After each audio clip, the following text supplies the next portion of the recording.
Et alors dans l'épisode, au bout d'un moment, Janet les convoque tous dans le vide. Et alors ils disparaissent, quoi. C'est trop marrant. Écoute, je vais lui mettre à cette série. Je pense qu'elle va être bien sympathique. Vu ce que tu me dis, ça me donne envie. T'as vu quoi, toi, d'intéressant en ce moment à la télé? Bah, moi, il n'y avait pas grand-chose qui me plaisait trop. Par contre, j'ai vu un documentaire. Tu sais que Ouais. j'aime bien de temps en temps tout ce Bah qui est oui. historique. Et c'était un documentaire sur les débuts du French Cancan. Ok. Tu vois la danseuse. Ah ouais, c'est pas la la la, Ouais, pas c'est ça. la la la. Avec les jupes en haut et tout. Mais à l'époque où c'est sorti, ça rendait les hommes complètement fous. Ils étaient même obligés de mettre du monde pour empêcher les hommes de monter sur scène pour essayer d'attraper les filles. Incroyable. Tant t'imagines à leur époque, déjà voir la cheville d'une femme, ça Incroyable. rendait les hommes fous. Alors là, d'un coup, ça montrait toutes les jambes et tout. Ouh. Oui, enfin avec des jupons épais comme ça quand même, hein, c'était... Ah ouais, bien sûr. Non, mais rien de comparable avec ce qu'on vit aujourd'hui. Mais c'est intéressant de voir qu'au niveau de l'histoire, bah, tout change suivant ce qu'on montre, qu'on Ah montre bah, pas. et comment que ça a changé? J'ai failli me taper la honte de ma vie, là. J'étais à Amsterdam il y a quelques mois. Ouais. Et puis, je marche, et puis devant moi, il y a une femme, je vois une femme avec les fesses à l'air, la culotte à l'air. Bon. Et donc, je me dis, bon sang, sa jupe n'est pas redescendue correctement. Oh. Je me précipite pour lui dire, madame, votre jupe n'est pas tombée. Et finalement, je me rends compte qu'en fait, c'est fait exprès. Et donc, je me dis, mais bon sang, mais c'est quand même incroyable ce monde dans lequel, littéralement, il y a des gens qui mettent leurs fesses à l'air, littéralement. Mais le moment de malaise pour toi. Écoute, franchement, en plus j'imagine que dans la tête de ces gens-là, ma réaction ça aurait été vraiment une réaction de campagnard. Donc bon, finalement j'ai laissé la petite dame partir, mais ça m'a quand même fait un choc de me dire, on passe vraiment d'un extrême à l'autre, quoi. Hein. Et en même temps, regarde, marche un peu dans la rue autour d'ici, regarde les pubs. Toutes les pubs sur les abribus, sur les trucs. Ouais. Il y a beaucoup de nudité. Moi, je me rends compte que je le vois même plus, ça ne me marque même plus.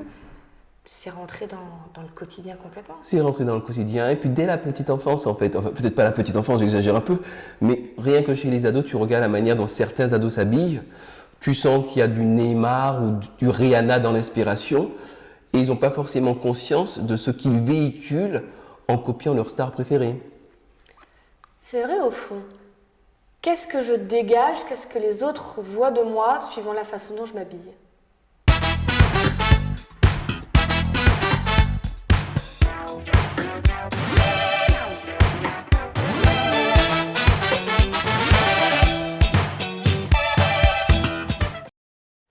Tu sais, ça me fait toujours bizarre quand je vois des gamines de 11 ans, 12 ans qui sont déjà habillées justement comme des stars ou très maquillées déjà, avec des trucs très courts, pas pratiques pour leur âge, pour bouger, pour faire ce qu'elles veulent. Et tu sens bien qu'elles s'habillent comme si elles en avaient déjà 16, 17. Ça devient compliqué de savoir qui a quel âge. Ouais, et puis avec une tonne de maquillage alors qu'elles ont la peau fraîche comme la rosée, elles ont 12 ans, elles ont 13 ans. Je me demande si elles ont bien conscience de ce qui est perçu par ceux qui sont autour d'eux, notamment par les jeunes garçons pleins d'hormones. Bah, je pense, en même temps, si les jeunes, garçons ou filles, parce que les garçons aussi, ils font des choix d'habillement, hein. C'est jamais anodin. Ils sont quand même à la période où ils sont en train de se construire.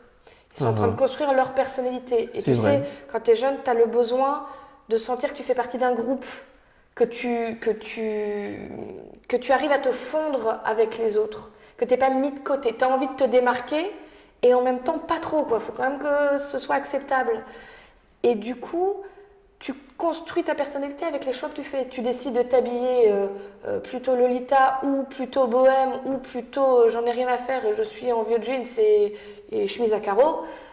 Tu ne construis pas ta personnalité pareil parce que tu es en train de dire qui tu as envie d'être.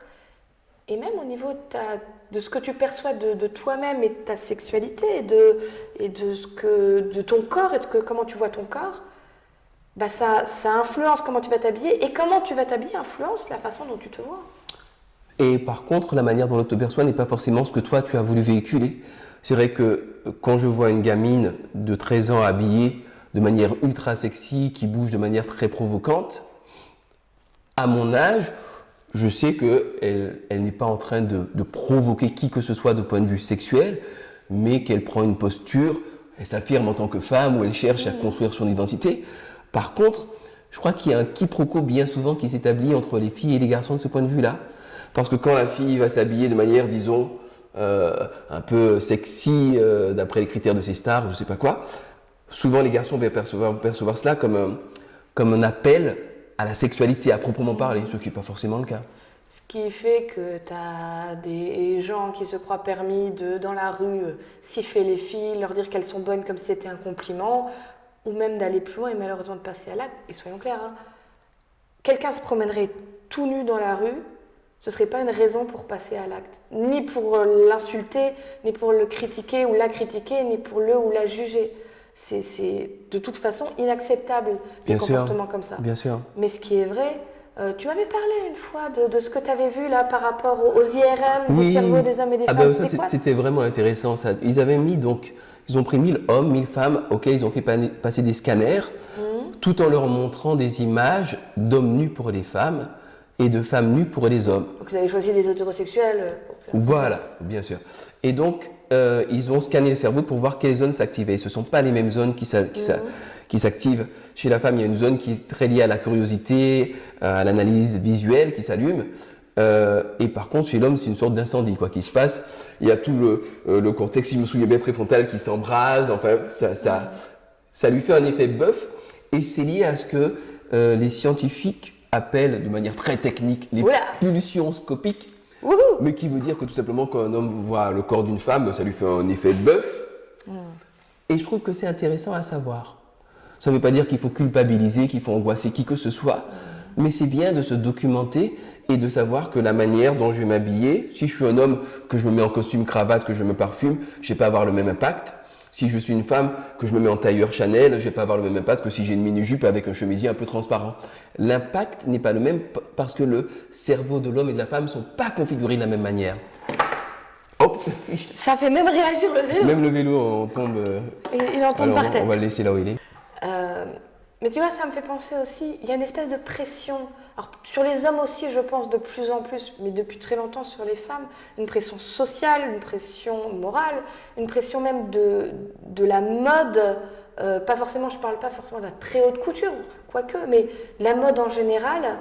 Moi, je sais que j'ai un petit peu de forme. J'aime bien me mettre en jupe.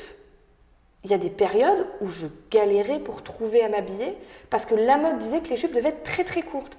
Et moi, ça me mettait mal à l'aise, pas tellement parce que la morale me disait il faut ci, il faut ça, mais parce que avec mon corps, ça me paraissait pas joli, pas approprié d'avoir du très court. J'aurais préféré avoir du un peu plus long vers les genoux. Je dis pas qu'il faut que je mette à la cheville. Sous les pieds. Voilà.